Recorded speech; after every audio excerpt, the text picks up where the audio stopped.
New Year's Eve is tomorrow. With the holidays, of course, come celebrations. Many of those gatherings and parties include beverages and other substances that can impact your ability to drive.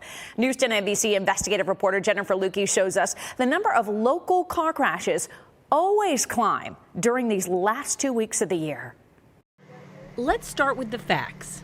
We usually average about 600 impaired crashes a year in Monroe County. We unfortunately do have the highest rate per capita for New York State.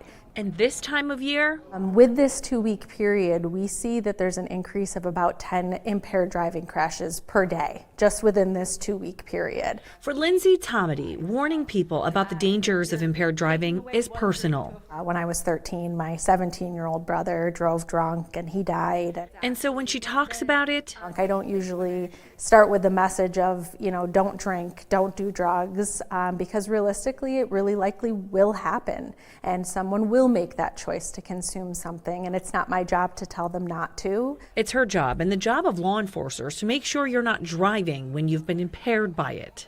Marijuana is legal, but you cannot smoke and drive. Do you find a lot of people who Yes. smoke and drive? Yes.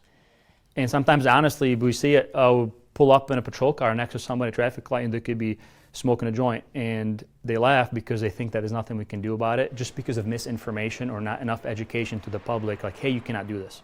And if you do, So it doesn't matter if you take heroin or you smoke a joint. That's It's the correct. same charge. It's the same thing. It could be also prescription drugs, and that's most people kind of don't think about that. especially this time of year when you might add a glass or two of wine or an edible to the mix.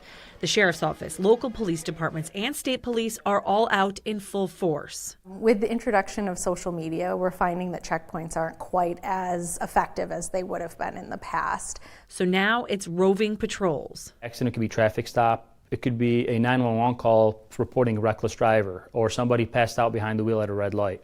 Lindsay's advice is to have a plan before you leave the house. I see businesses all the time with cars in the parking lot, and that's the best choice. Your car will be okay. If you drive it home, it may not be, and you may not be. Now, you may be reluctant to call an Uber or a Lyft on a night like tomorrow, New Year's Eve, because you're worried about how expensive it could be.